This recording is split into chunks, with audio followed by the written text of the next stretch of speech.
We discussed about the synchronization issues between the browser states and automated tests. We definitely don't want any flaky tests. So before performing any interaction, we want Selenium code to wait until the element reaches the required stage. There are two types of waits in Selenium, implicit wait and explicit wait. We'll dig into each one of them. Let's start with implicit wait.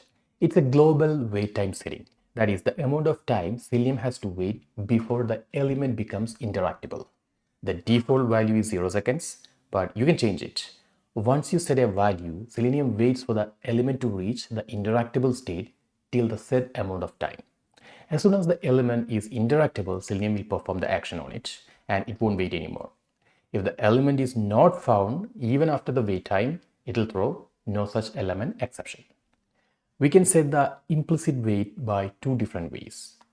One is by setting a capability as part of browser options class. We'll cover the browser options class later.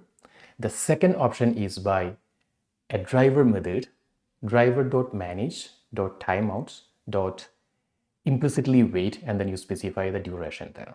Though implicit wait can help to a certain extent, the recommended method is explicit wait.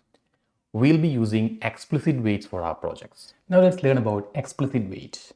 It polls the application for a condition, meaning it will check for a condition at specific intervals until a timeout value. If the condition is met before the timeout value, Selenium continues with the next step.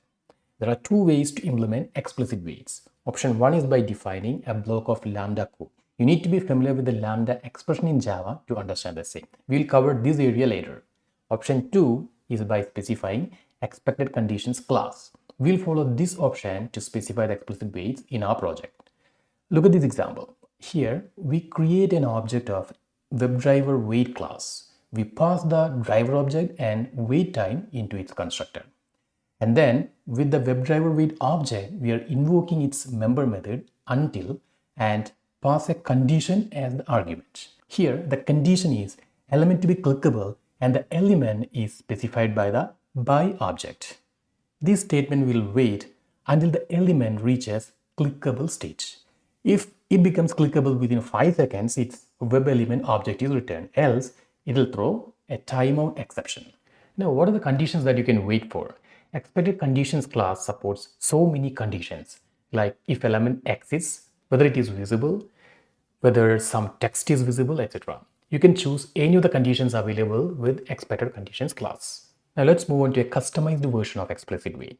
With fluent wait class, apart from the timeout, we can specify the polling frequency and also handle some exceptions automatically. Now take a look at this example. Here we are creating an object of fluent wait, and along with the constructor we are passing the driver object. We're also specifying a timeout value of 30 seconds and polling frequency of 5 seconds.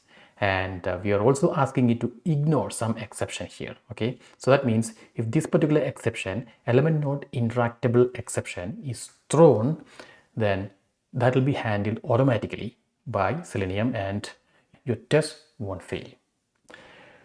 All right, now after creating this object, using this wait object, we are invoking the until method and we are specifying a condition, wait condition within this method, right? So using the expected condition class, we have specified visibility of element locator as the condition. So for this particular element, the wait will continue until it is visible on the screen, okay? And so how often this condition is validated? So here we have the polling frequency set as 5 seconds. So that means in every 5 seconds, it will look for this condition. Okay, so if this condition is satisfied or not, right? And the timeout value is 30 seconds. So within 30 seconds, if this condition is not met, and then it will throw a timeout exception and your test will fail. Within 30 seconds, if this condition is met, this statement will return a web element object and your test will continue. Now here is a warning for you. Do not mix both implicit and explicit waits in your code. This can cause unpredictable wait times. My recommendation is to use the explicit wait always.